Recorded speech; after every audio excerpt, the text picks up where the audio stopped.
Toaster got set on the wrong setting. Here's how you fix it.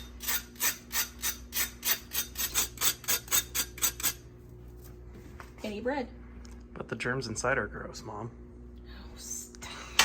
I added water to the bottom of the Kool-Aid that had a little bit of sugar in Kool-Aid, so there's going to be a little bit of cherry flavoring and sugar that I'm going to add to my tea.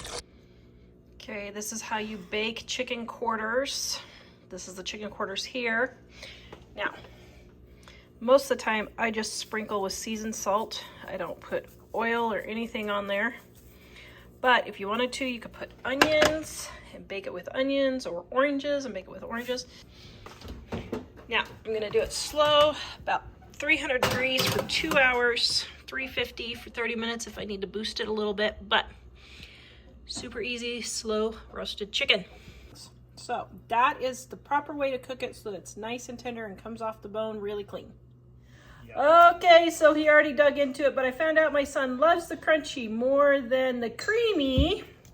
So what I'm gonna start doing to use up the creamy that I have a ton of is I'm gonna start adding a little bit of creamy to the crunchy all the time. And like this one is like half full. So I'll take and put a little bit in there. Then he can have crunchy and we can use up the creamy and just start stirring it in there just like that. Took all the hotel packets, collected them, put them into our coffee thing. Mike wasn't drinking them. Collected all the cups for my painting. Yes, make sure we get our money's worth. This is baking soda, which I put in a ball jar with just the Parmesan cheese top that fits on it. Mayonnaise is just eggs and oil. So if you don't have any eggs, this is a great substitution and works just as well as eggs and oil.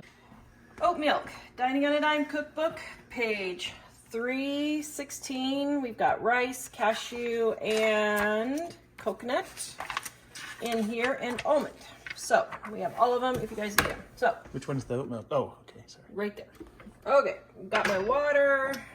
Now I'm adding my oats. Whoops, oh dear, didn't mean to do that. Okay, this is not an exact science. Now, for sugar-free, leave out the sugar. If you want sugar, you can put a tablespoon in there.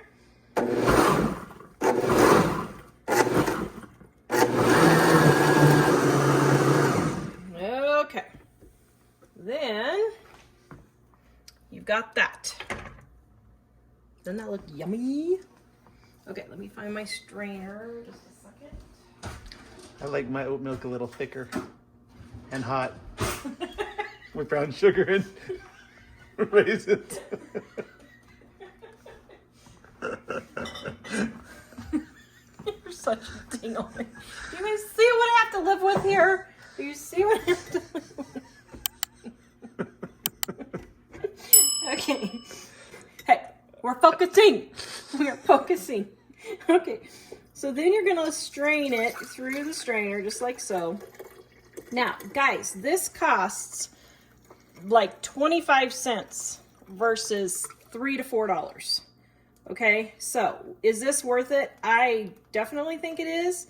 You may not think it is, but I think for 25 cents instead of $3, $4, it's definitely worth it. I mean, it depends on where you buy it, but that's here in Wyoming where it costs that much.